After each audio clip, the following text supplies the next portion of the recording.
Legend has it that it was written by the Dark One, the KINONOMICON Ex Mortis, roughly translated, Good movie. of the dead.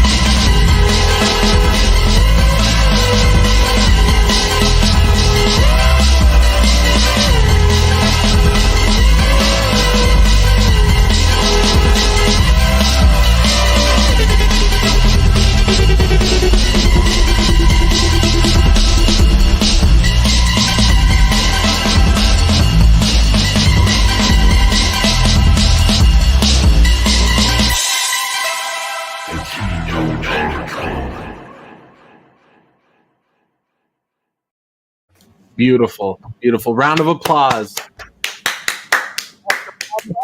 Done it again. Right.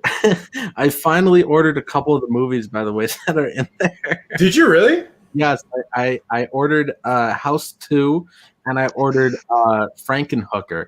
Nice. Both winners. Right. Oh my goodness. I can only imagine what my family's gonna think once I get Frankenhooker, and because I post all the movies I watch. I post them on Facebook and Twitter and Instagram, and I can only imagine. Hey guys, I just watched Frankenhooker. They're gonna think you need Jesus, Nasser. I was hoping your mom would be like, NASA, your hooker movie's here. Why would she have that accent? I don't know. Oh, Frankenhooker, that was the movie I was watching with your father when we conceived you. Frankenhooker and House 2, NASA. I actually got Frankenhooker for free because they're having buy two get one on Amazon. So Just giving it away. It's like, please, just take it. Just take it and go. Oh my goodness, how are you guys doing? Of course, Mark has to answer first because hot dog, we don't like your kind. Well, I hope that you guys are really high energy tonight because I am full of lasagna, and I don't know how Garfield does it. I feel awful. I don't know. No wonder he hates Mondays and Odie and Normal. This is terrible. Well, I shouldn't say I'm full of energy, but I'm here. Full Custom, how are you? You're always full of energy. I am no better than Mark. I had so much pizza today. I don't know how the Ninja Turtles do it. I had pizza today too. Papa John's got that stuffed crust happening right now. Oh my god. Oh, Papa John's. They authentic Italian. Authentic. That's okay. My lasagna was made by Stofers, so I can't say. Papa John's is what you eat when you feel like being sick. Like, man, I don't want to go to work tomorrow. Right. I'm throwing up, guys. I can't come in. See, that doesn't work, though, when you work from home. Oh, right. So you can't just like call your boss at like 7 a.m. the next day and like, boss, I can't make it in today. And why? Oh my goodness, you're going robo. You're going robo. Oh, I'm doing that thing where I'm walking too far away from my PC. Okay, there we go. Right. All right. Mark needs to travel across this big mansion of his. I'm trying to have my huge Resident Evil mansion. Yeah, Pellegrini Manor. Welcome to Pellegrini Manor. That actually sounds like a good idea for a book. For a good title. Yeah, when I said I was full of lasagna, I was lying. I was full of Jill sandwich and diamonds. Right, you were eating too much caviar. I shouldn't have had that red herb. Oh. Mark was eating too much caviar. Yeah. I knew this would be divisive. I did not create the thumbnail. That was I think Full Custom made it. but Peter, Jason Momoa's dancing in the living room. Oh, Jesus! Oh, fuck. If there's one thing we're going to be known for as a horror podcast, it's for having Family Guy themed names of episodes. Right. We got to do one where it's the Family Guy like knocked unconscious pose where they're laying on their stomach and they got their arm over their back. You know that pose that they always do whenever they get knocked down? Yeah, you got to find a way to implement that with some sort of shitty clickbait thumbnail. Yes. I'm sure there's a way. Full Custom's going to think of it somehow. Next one we'll do it. Yes. Scott You're the brains behind this operation, Full Custom. You did the intro, you do the thumbnails. Right. Yeah. That's unfortunate. Right, and make sure you guys sub to Full Custom. It's down in the description. So is Mark's channel, the Bunderdome. You're that member of the band that everybody underestimates, like Ringo. Right. Yeah. every time somebody says Ringo is the worst Beatle, he gains another 10 years of life. he looks so young. He looks 50. Can you believe that? He's in his 80s. Yeah, poor Ringo. He's like, could everybody just stop making fun of me? I'm gonna live to be 6,000. I just want to die, mate. There's this funny Family Guy Beatles segment where no, the other three Beatles they're recording, and then Ringo comes in and he's like, "Hey guys, I wrote a song." And I think it's supposed to be Paul that like takes it. And he's like, "That's great, Ringo. You know what we're gonna do? We're gonna put it right here on the fridge." There's one that I saw. It was like the cartoon Beatles from the '60s, but it was redubbed. And Paul's like, "Hey John, what is it, Paul? Want to hear a funny joke? Okay, what is it? Ringo's solo career." Ringo's like, "Oh, fuck you, mate." Oh my goodness. Cameron Scott says, "I have a feeling this episode might trigger me." Yeah, maybe Cameron Scott thumbed us down. Before this started, we already had a couple thumbs downs. Do you really want us to talk about the fucking Snyder Cut? Because Lord knows nobody's talking about that. Number one, that. Number two, I think I'm the only one between us three that has seen it, right? Yeah, you are. Yeah, you are. I'm not going to watch it. I'm not going to. If I watch that, then we really could title this, like, remember that time I wasted 4 hours of my life? Yeah, hey guys, I'm going to go watch the Snyder Cut. I'll be back, like, in a fortnight. That's all it's going to take me to watch that shit. We got Sauce here in the chat. What's tonight's show about? Well, not about the Snyder Cut. I guess we could start with what I watched because I only watched one movie. That was Castle Freak. I had a pretty busy week, so I watched pretty much nothing. And the one movie I decided to watch that I thought would be great, I really hated. I'm like, it's a Stuart Gordon movie. It's a full moon movie. And it's based on The Outsider by H.P. Lovecraft. It's got Jeffrey Combs in it. You think it'd be good, right? Right, and Barbara Crampton, right? Yeah. And I hated it. I didn't hate it, but it really disappointed me. I thought it was going to be like Reanimator and From Beyond here, because it has all the same people who did Reanimator and From Beyond. It's like a thematic trilogy of like all the creative people, and it's just not as good as those other two movies. Right, like I knew it was going to be different from the story, which if you read the short story, it's just about this monster in this castle that sort of discovers in the last sentence that he's a monster, and it's a really good story. And then way to ruin it for everybody, Nasser. Well, holy shit! It's almost 100 years old. Okay, I could ruin one short story, but so because everything I saw, like and like the whenever I saw like a still image of the movie or saw the poster or something, like I knew it was going to be different. Like there's going to be this family, this castle, and so I thought, great, it's going to be a family moves into the castle, and there's a monster hiding in it. And it's going to screw with them, which is basically what does happen, except in like the most boring way possible. Like it's just these people walking around bored, and then this guy hears a faint noise, and he's like, "What is that?" And then like 2 scenes later, the monster is like screaming. It's like ripping apart a cat, and just nobody hears it. And I'm like, but how did he hear like the monster yawn? And he's like, is somebody there? But then the monster like yells and kills stuff, and nobody hears it. Well, it's a big castle, man. I mean, I guess I shouldn't, nitpick that stuff. I wasn't really looking for logic. I was just looking for fun. Like I was like, yes. I need to rewatch it just because the reason I recall not liking it is because I compared it too much, or my expectations were set too high after Reanimator and From Beyond. I would like to give it another chance and see if maybe it's at least a bit better.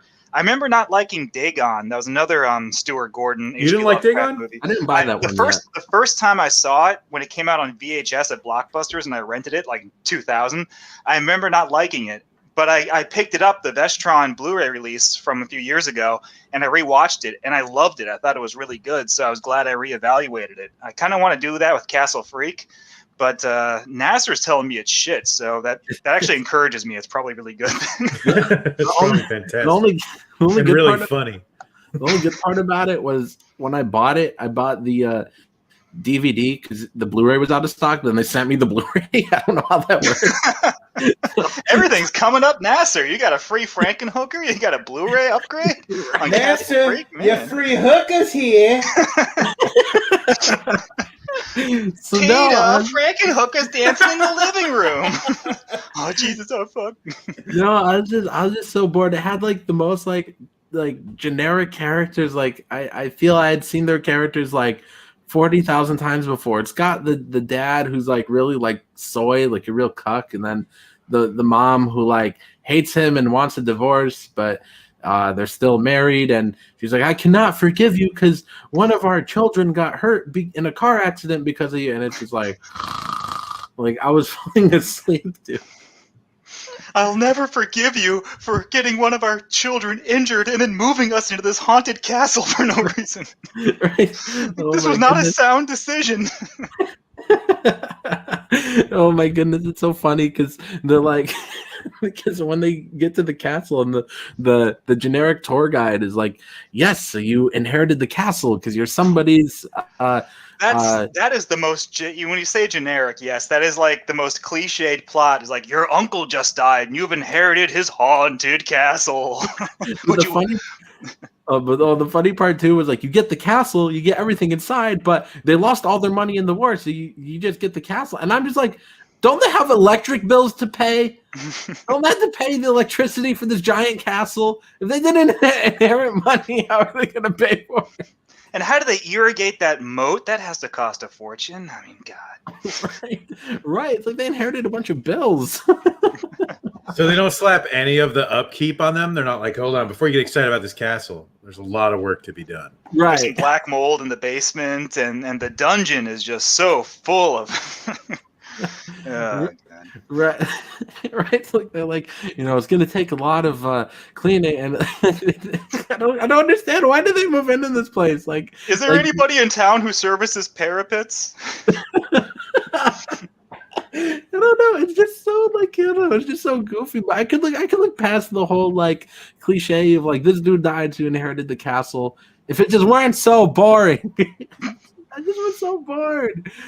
It didn't feel like a Stuart Gordon movie. Like those are always fun, like Dolls or From Beyond or Reanimator. Those are great. And then I was just expecting like that fun, like goofy awesomeness, and it was like just so devoid of that. Like it was just like, I don't know. It was just like should have watched the Guyver. It was stupid. Should have watched the Guyver. Should have watched the Guyver.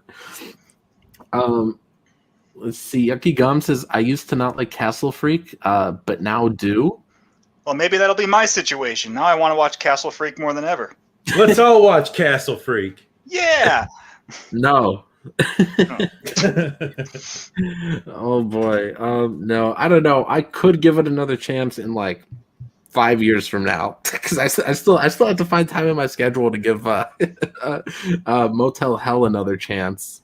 Castle Freak always sounded like a 70s disco horror movie to me, with like a Blackula who's like, I'm just a castle freak to the disco dungeon. And he's doing like Rapper's Delight, kind of one of those really slow 70s raps. Yeah. Oh boy. I don't know. It had like some okay moments with like, a little gore here or there, but it just I don't know. It wasn't enough. I hated it. I really despised it. I was like zoning out by the end of the movie. Let me see what else is going on in the chat. Jim Tuner says that is a Scooby-Doo sort of plot. Yeah. It really is. Like, I don't know. It had potential. Like that sort of story has potential. Exploring a castle and there's this ancient monster in there, but I don't know. It had so much potential and it was just boring. But yeah, I bet if anything, Mark, you're gonna rewatch it and you're gonna be like, no, this is great. Nasser's always wrong, so you're gonna like push your glasses up, like, well, actually, Castle Freak is the misunderstood gem of cinematic brilliance, and Nasser's gay. Right. You're gonna be like, you just don't understand Stuart Gordon's genius. You're like, he's an auteur. Yeah. Don't talk to me until you've seen the Guyver. Mark, you watched Fade to Black finally. I did. I finally caught up with the rest of the class. I think that was the one movie where you said, like, it might have been that movie where you were like, you've finally seen a movie that I haven't, and we need to print you out like a plaque or an award or something. But now that you've seen it, man, what did you think? I mean, I really liked it. I like horror movies that are about other horror movies. Yes. It's such a self-serving little genre, yeah, but I love it. No, it was I didn't know it had I didn't know it had Mickey Rourke in it, like a young Mickey Rourke before he just like completely destroyed his body with drugs. And it starred, I can't recall his name, but the guy who played adult Eddie in the It miniseries, he's the main guy. Oh yeah, that's right. Yeah. And he's just as like lame and wussy, but he plays it really well. That movie's kind of really fucked up because it starts out a lot like 976 Evil, where that has the same setup where it's like this awkward kid that's obsessed with something dumb. In this case, it's movies, and he's always picked on, but he's trying to get a chance with the really hot girl. In this case, it's the girl who looks like Marilyn Monroe. It is exactly like 976 Evil. I think Robert Englund really ripped Fade to Black off, but. Yeah, and then it escalates to him going crazy and killing a bunch of people. But he does it in like recreations of murders from classic cinema, except for the parts where they couldn't get the rights. So like he dresses up as the Bela Lugosi Dracula, but the only clips they could use were of the Christopher Lee Dracula. So he's like doing a Bela Lugosi impression, but whenever it cuts to a clip of Dracula, it's Christopher Lee. Oh my goodness. Man, what I liked though was how it even made fun of like fancy movies, or not even made fun of, but I mean like had references to them. So I got to be real pretentious sometimes. Like fancy movies? Did you like, just say fancy movies? Yes, you know what I mean. Like when he was like, not like you knuckle draggers, but like movies I like. No, like I got to be pretentious. Like when he was doing his Cary Grant impression, I was like, it's Cary Grant, and then they said in the movie like, what Cary Grant? That's Cary Grant. Cary Grant. I think it's like Cagney at the end from White Heat, where it's like top of the world, ma. Yeah. Or what was the other one? The Maltese Falcon, when it was like, what was the name of the fat guy? And it's like Gutman. It's like, Johnny Chubzarelli. Oh boy, this guy's doing all the Looney Tunes impressions. I love it. Right. Peter Lorre, please. Oh my goodness. Well, the movie's basically like it's like slasher Sunset Boulevard. And no, it really what really impressed me though is at the end, like this like piece of shit low budget movie somehow managed to film like on location at Grauman's Chinese Theater, like on the roof of it. Like, how did they pull that off? They must have had some friends or sucked some dick or something. Or both. Or both. Dicks. Yeah. And then it turned out they just had to ask. Oh man, I did not know I was in for such a great movie. Like I know when it got announced, like everybody was freaking out, like, oh, Vinegar Syndrome putting out Fate to Black, but they always freak out when Vinegar Syndrome puts out any movie. I don't know what it is about Vinegar Syndrome. You freak out whenever Criterion puts out any movies. Yes, but those are actually good. When it's Vinegar Syndrome, I hear from most people like, oh no, that movie was actually awful. Don't waste your money on it. Well, Vinegar Syndrome runs hot or cold. Sometimes it's Tammy and the T-Rex, and sometimes it's the McPherson tapes. Yeah, but even in cases of Tammy and the T-Rex, they got the gore cut of that movie. And when that movie was released, it was a children's movie. So imagine a kid's movie that you watched growing up, and then suddenly like, wait, there was gore in that movie? That actually would be awesome if I picked up like Munchie Strikes Back, and it turns out there was a whole like murder mystery in that film where Munchie's just like hiding the bodies in the cellar and in the crawl spaces. You see, like, kids, Munchie liked two things: to fuck and to kill.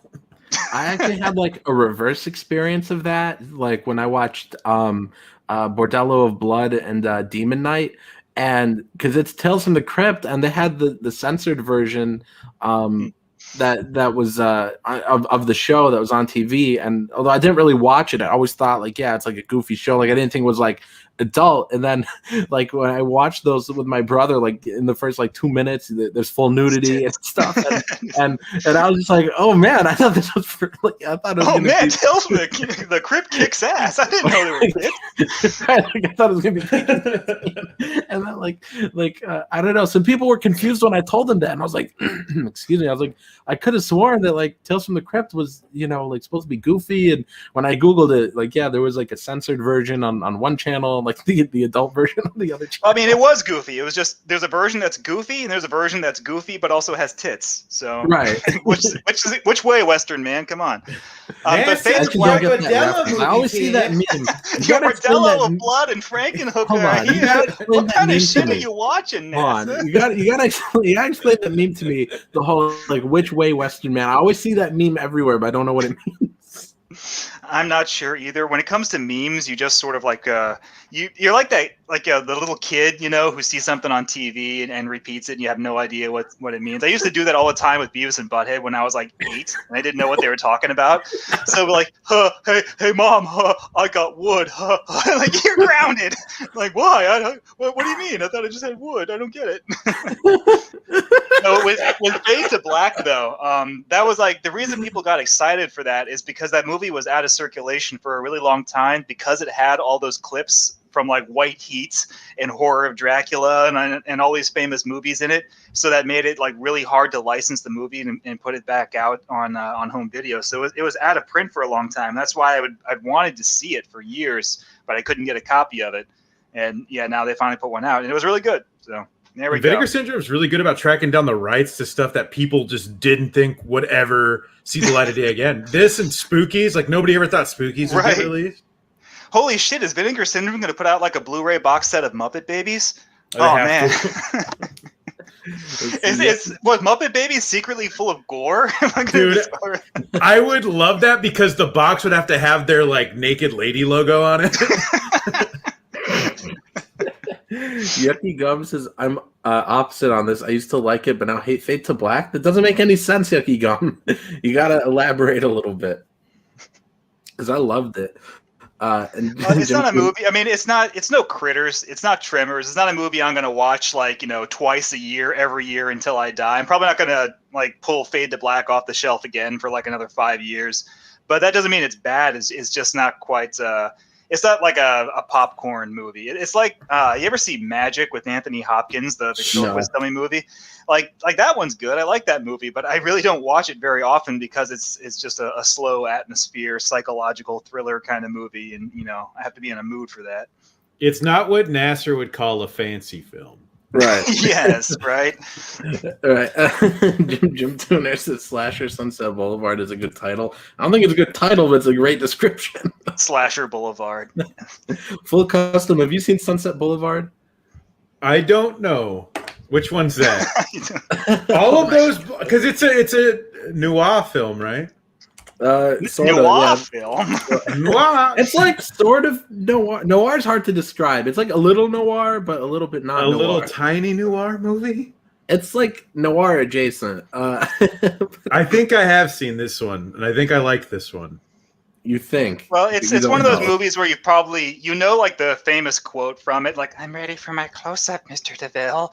You know, it's like one of those movies. Like Peter Lorre. Like Peter Lorre, "I'm ready for my close-up, Mr. DeVille." Yeah, I did see this one. I like that one. I barely remember it, though, but it was good. Because I don't watch older movies, okay? All of these old people look the same to me. You suck. Oh, I don't like talk like this. Like they're booming over the radio. Why do they all talk like that? NASA refers to us as fancy cinema. It's like a news reel for a month. I hope you know that. NASA watches Sunset Boulevard and abstains from Dragon Ball Z. Dateline 2021. Full Custom Hot Dog watches Sunset Boulevard. Even little Nasser's chipping in. That's the can-do spirit, Nasser. Dateline. Nasser does not like Castle Freak. He will be executed at the dawn. Oh my goodness, Jim Tuner. Nasserabadi disappointed by Stuart Gordon. You're killing me. Jim Tuner's Vinegar Syndrome has no standards. That's why I'm so nervous about whatever I buy from them in the sale. Well, you say that. I mean, if Vinegar Syndrome has no standards, then I don't know how to describe Severin's output. Don't you dare. Oh my God! You should see. I haven't worked up the courage to watch this one movie I picked up from them. It was the one I was telling you about. It was the 1970s animated porno flick called Once Upon a Girl. You buy those often? You buy those often? I do. So no, I got in a kick of trying to watch underground 70s animation. So I picked up Tarzoon, Shame of the Jungle. And I had seen Dirty Duck before, but it was a long time ago. So I picked up a copy of that. And 9 Lives of Fritz the Cat, the bad Fritz the Cat movie. I picked up a copy of that as well. And then fucking Hot Dog tells me that they're about to put a Blu-ray out of that. I'm like, well, thanks, Hot Dog. You're welcome over there. Severin, aren't they the ones that charge like $50 for those like Italian knockoff sequels? Yes. That's the very same.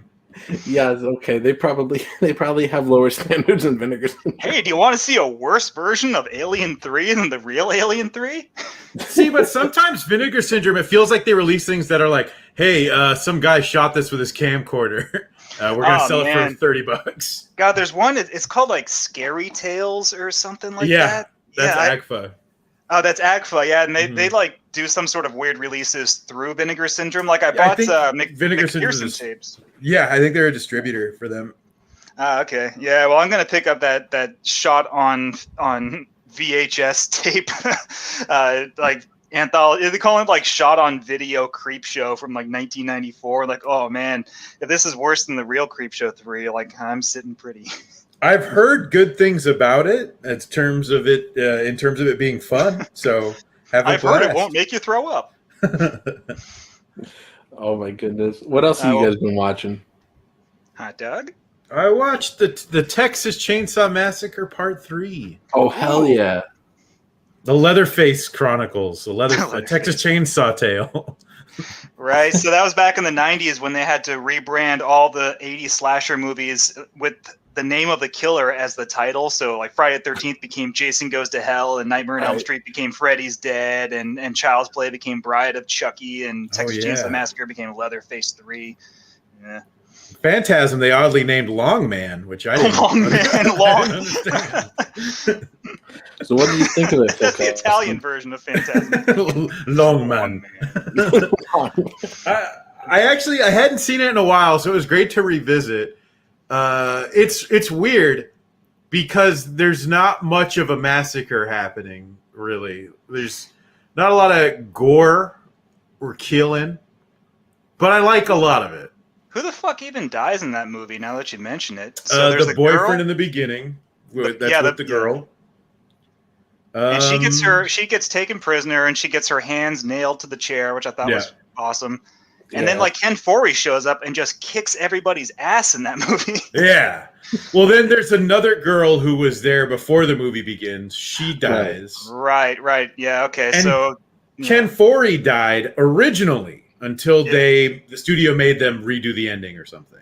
Yeah, because and you can even kind of see him dying even in the theatrical cut, like the re-edited cut, where like he's in the swamp fighting Leatherface, and you see the freaking chainsaw like lop it, like go into his head, and, like, split his skull in two. Yeah. And then he just like shows up at the end of the movie and gives her a ride home in the truck. It's like, oh, it's okay. I only lost like a third of my brain. I'll be fine. Well, he's got a bandage on though, so that's keeping it all together.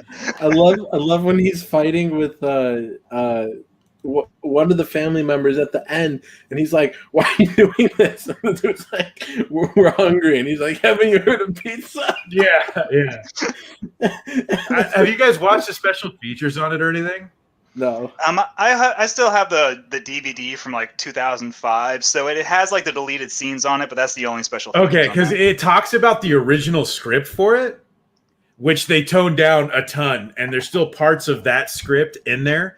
And I guess what they wanted to do was, they had been. Please tell me Leatherface eats a clown in that version. No, I wish, because that makes sense too. That part, by the way, is one of my favorite parts in that movie, where he's on that speak and spell.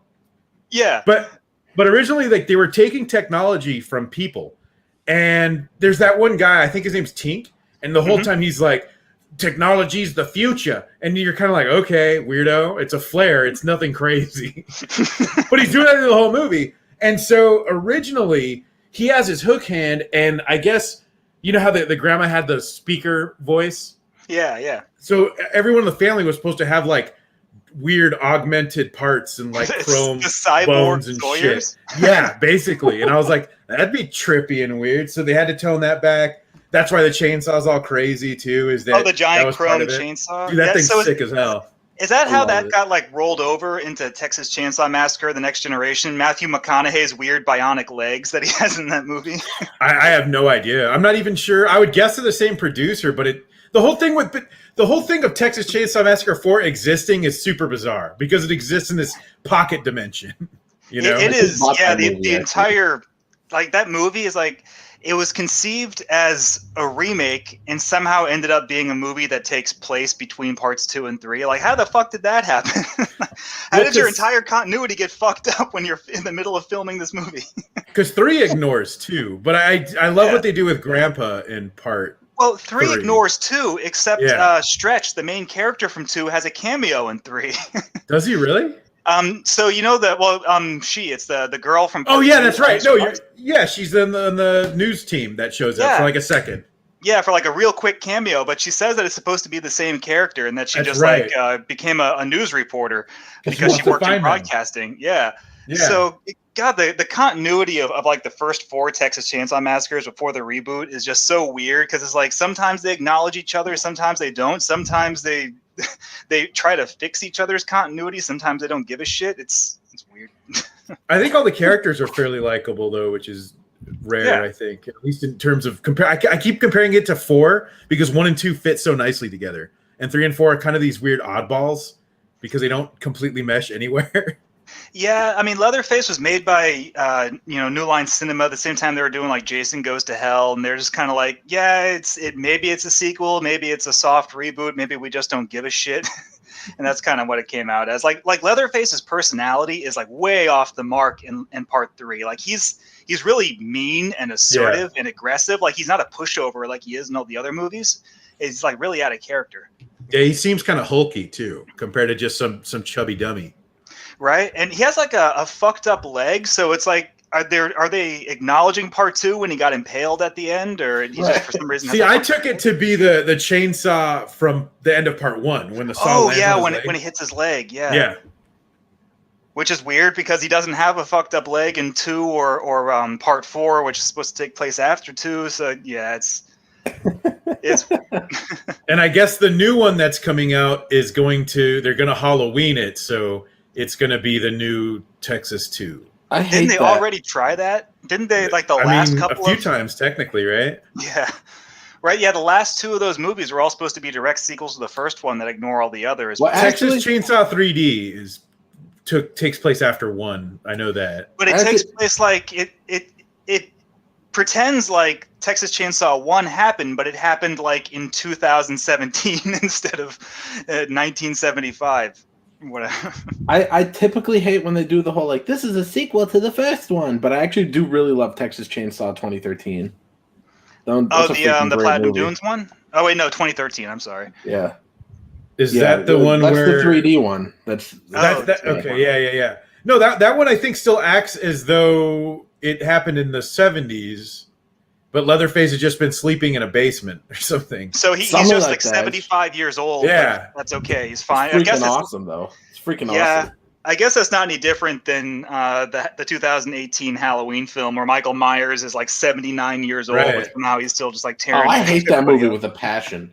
I hate that movie so much. Tell us about your passionate hatred. Yes. I don't want to be angry. It's just dumb. Like first of all, look. In the original, Michael just breaks into a store, steals a mask, and that's why he has the mask. And then in the new one, it starts out with these 2 pretentious weirdos showing up like, we have your mask, you're so attached to it. No, he had it for that one night. Why do you think he's so attached to this mask? It doesn't make sense. Hey, they made a movie where he didn't give a shit about his mask. It was called Rob Zombie's Halloween 2, and everybody hated that one. So deal with it, I don't know. No, I don't know why they're like, he is so attached to this. No, he's not. He's not. Yeah. Well, I mean, you could ask that question of why is Jason attached to the hockey mask? That's just literally a thing he found. But like, Michael isn't. Michael isn't attached to it, and they're trying to say that he is. But he's that's not. That's the biggest problem with the new one. Is the new one says ignore all these other ones, but it still somehow tries to give him the air of like he's done all this shit when he shouldn't have. Who would care? He's been in jail for like 40 years. Yeah. But like, he killed these people. It was pretty shitty. But they act as if he had already done all the things we've seen through the sequels. That's what fucking annoyed me. Well, it'd be like, I don't know, if you heard in the news that, I don't know, he's dead now, but if Charles Manson was still alive and you heard that he just escaped from jail, would you be scared? Like 85-year-old Charles Manson just out there, like, oh God, oh no, this old guy might come in and sneak into my my summer home and kill me. Yeah, right. but what also pissed me off is, the end of the original, like, Michael is gone, like he vanishes, and then they're like, no, we caught him, he's in jail. Like, yeah, what? We caught him just off screen, actually. Right.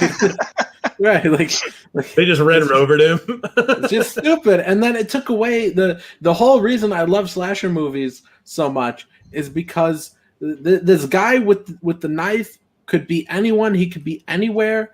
Depending if it's like a whodunit or if it's like, we all know it's Michael. But the point is, like, he could be anywhere.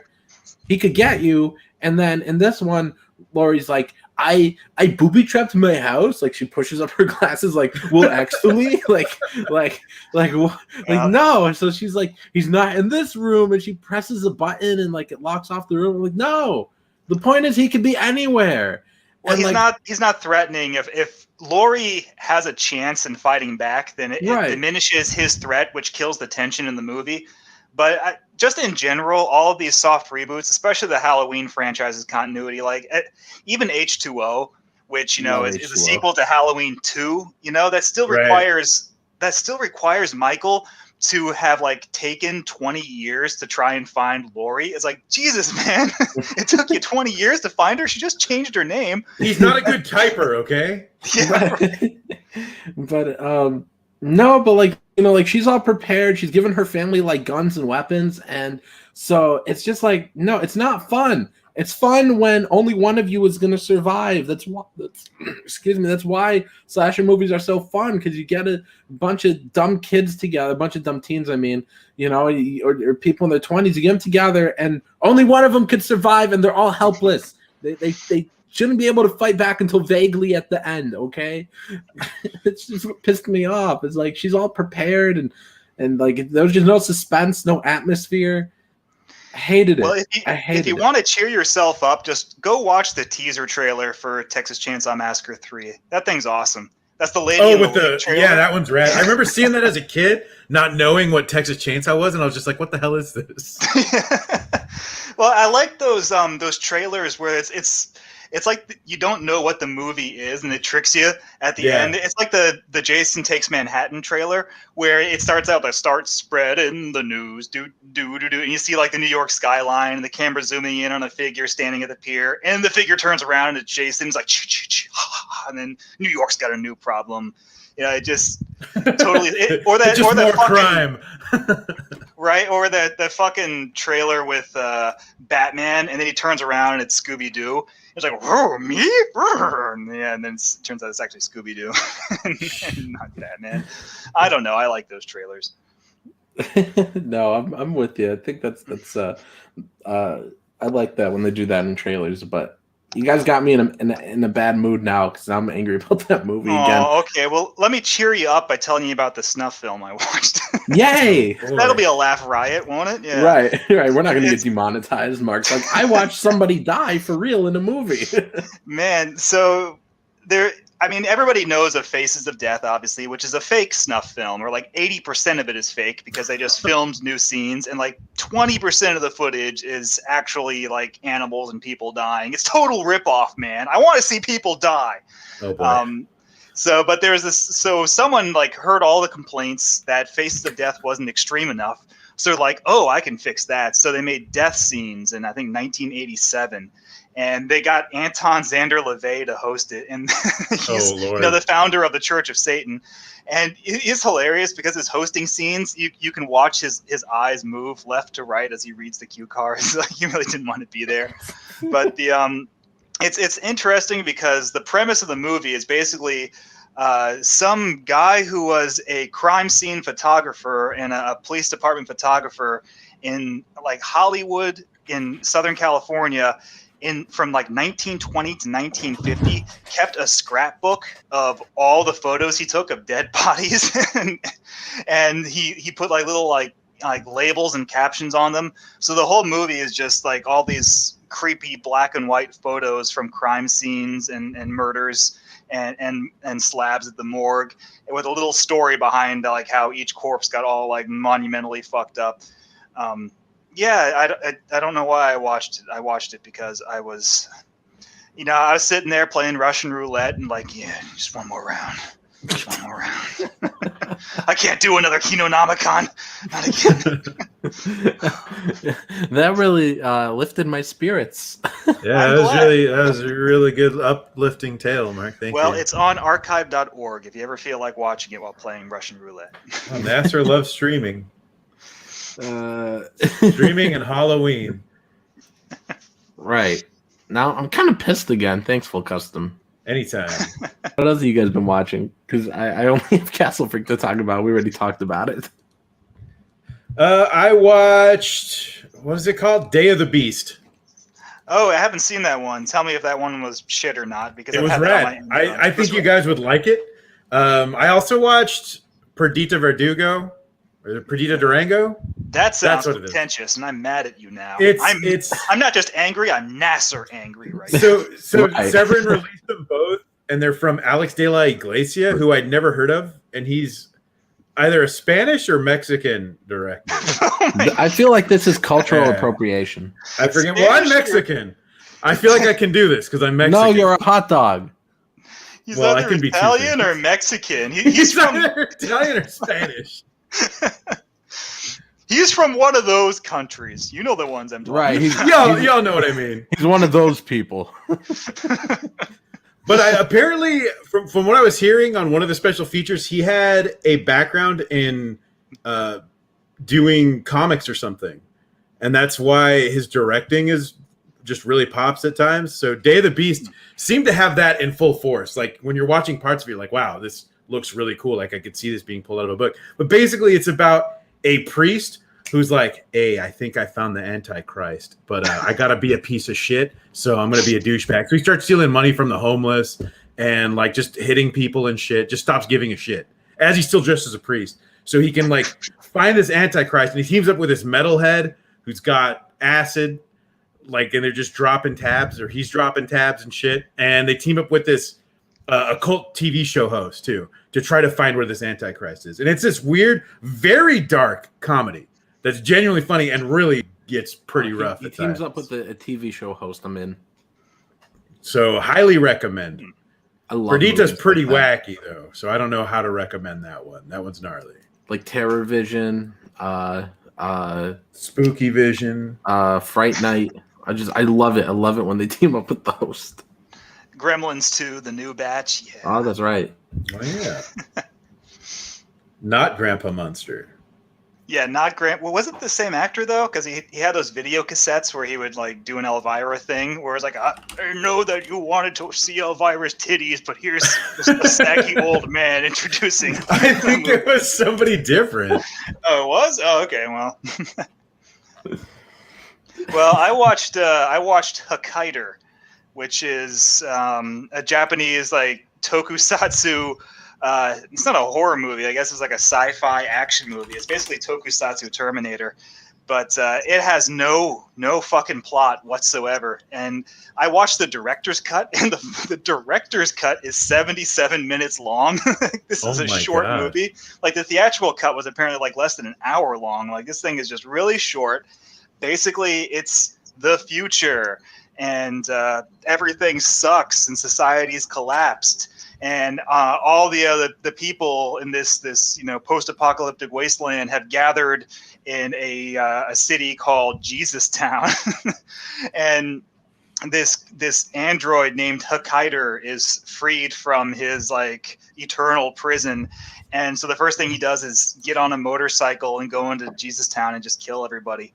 And that's the movie. He kills everybody. He fights the angel cyborg named Michael, and he kills Michael, and then he kills the leader of Jesus Town, and then he gets up back on his motorcycle and he drives away. And that's literally the whole movie. This shit looks bonkers. It's fucking crazy because it's shot like Power Rangers. It's made to basically be like if you had a rated R version of Power Rangers, it's Hokkaider. Apparently, it's based off some old tokusatsu TV show from the 70s, the 80s called Kikkaider, and they just decided to do a rated R version of that. But I've never seen Kikkaider, so I can't really compare. That's weird. Yeah. I recommend it. It's cheap. It's also really short. I actually enjoyed it because it has no plot, but it kind of doesn't need to because it's so short. I mean, you're just in and out of that thing in 70 minutes, and it's just bonkers action. It's great. I always feel like I'm getting robbed when a movie's too short, though. Because if I like it, I'm like, there could have been more of this, and you cheaped me. No, I feel that way too. Sometimes if I paid a lot for it, Hokkaider, I think I paid like $12 for the Blu-ray. It was short. If there was more to it, though, it would be like one of those fucking Italian post-apocalyptic sci-fi movies where it's oh my God, just make this stop, please. It just keeps going. I think it was exactly as long as it needed to be, at least in the director's cut. I watched one more movie, and I just said that 77 minutes was really short. I forgot how short movies were in the 30s. I watched Murders in the Rue Morgue with Bela Lugosi from 1932, pre-code horror film, and that thing is exactly 1 hour long, and it is just a gorilla killing people, killing prostitutes. That's all it is. It's a real gorilla? Lugosi. So it's funny because it's a guy in a gorilla suit, except in close-ups, in which case it's an actual gorilla that they just filmed the face. But yeah, no, the plot is Bela Lugosi is mad that he got kicked out of science school for his crazy theories. So he's going around kidnapping prostitutes, which is really edgy for 1932, and he's trying to give them blood transfusions from a gorilla, and I don't know why. I just watched the movie and don't know why he's giving blood transfusions from a gorilla to these women. What the hell? And of course it's killing them because you can't just take blood from a monkey and inject it into someone. He's the worst scientist I've ever seen. You said my theories were crazy. Who's crazy now? It was a good thing he got kicked out. Oh my goodness. And speaking of monkey movies, I watched a movie called what's it called? The Ape. It might be a Boris Karloff movie from 1940. Dunstan checks in. Huh? Dunstan checks in. And I really despised it. I thought Jason Alexander was great in Dunstan Checks In. I've never seen Dunstan Checks In. Neither have I. Wait, what did you watch, Nasser? The Ape? Ape Escape? Yeah. No, the Ape from 1940. I think it's the Boris Ape Karloff from movie. 1940. I know which one you're talking about. No, I despised it. I hated it so much, man. And I feel like there was never. It was so boring. There was never even an ape in it. What? It's a guy in an ape costume, right? Yeah. And he's in it for 2 minutes. He's in the costume for 2 minutes. There's nothing fun at all about it. I was gonna say what Jim Tooner just said. He brought up gorilla-human hybrids in the 30s, which the Soviets were trying to do by having, well, from what I've heard through my uncle, drawing me many pictures of gorilla Soviets impregnating Soviet women, forcing them to carry their gorilla Soviet babies so they could be cold resistant. It's really weird when you go back to 1930s cinema, and it could be anything. It can be horror movies, it could be comedies, it could be stage shows, it could be cartoons, and there's this humongous obsession with gorillas back then. You had the stage show, The Gorilla. You had those Donald Duck and Mickey Mouse cartoons where the gorilla's chasing them around a mansion. You've got all these shitty horror movies with gorillas. You got King Kong. It's just why the fuck did these people like gorillas so much in the 30s? Everyone knew about dogs, cats, and it wasn't until 1922 the first gorilla was discovered. Really? Nobody knew what the hell was going on. It was caught on tape. Dude, I just saw this fucking. I just found this fucking thing in Africa. It's a big hairy guy. Like, this is crazy, man. Yeah, and people were like, "Why do you love this gorilla so much?" And he got called a simp for bringing up this gorilla and talking about how great it was. Yeah, I don't know when the fuck gorillas were invented. Like, a gorilla? Are you sure that's not like an Italian? Like, no, man. Possibly a Frenchman. Oh my goodness. Oh man. There's this though it was a 1932 film, and it's Murders in the Rue Morgue.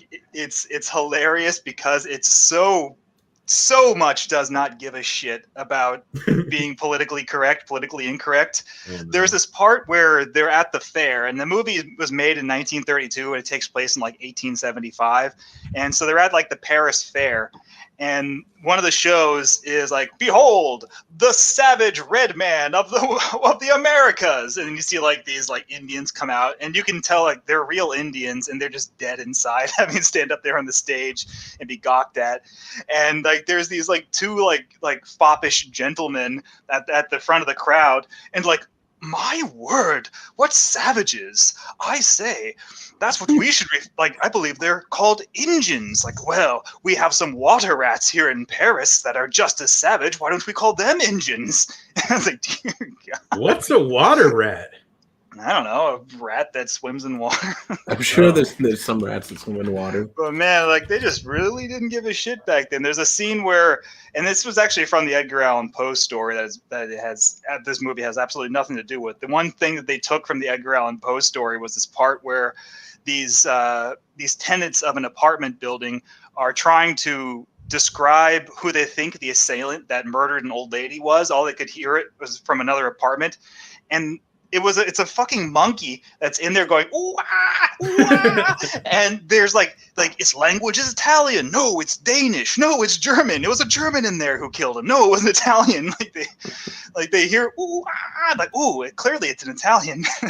That story is so wild. Like when I read it, like I was like, "Ooh, the murders in the Rue Morgue. What's a Rue Morgue?" And I was like, "The murders. I bet this is like some murder mystery, like detective, like spooky stuff." The like, twist is so retarded. Right. It's an orangutan that goes down a chimney and stabs people. I thought in the actual story? Yes. I thought I was being trolled when I read it. It's like, and it was the gorilla the whole time. Like, what? And so it was monkey. Traveling by which was monkey. Oh my goodness. Bullet says I want to draw that. Excuse me, sorry guys. Jim Tuner says the History Channel had a documentary on the Soviet guerrilla program. It featured animated clips of Soviet guerrilla soldiers marching through Red Square. Has to be seen to be believed. I feel I'm being trolled, but if this is true, it's true. It's completely real. Oh my goodness! I feel like I'm being trolled. You know, we were always trying to one up the Soviets during the Red Scare. Like, were there American guerrilla soldiers who were like, "Oh yeah, well we'll have our own guerrilla soldiers." So like, right, and they'll go to the moon first. Oh my goodness! We'll be the first ones to send a gorilla to the moon.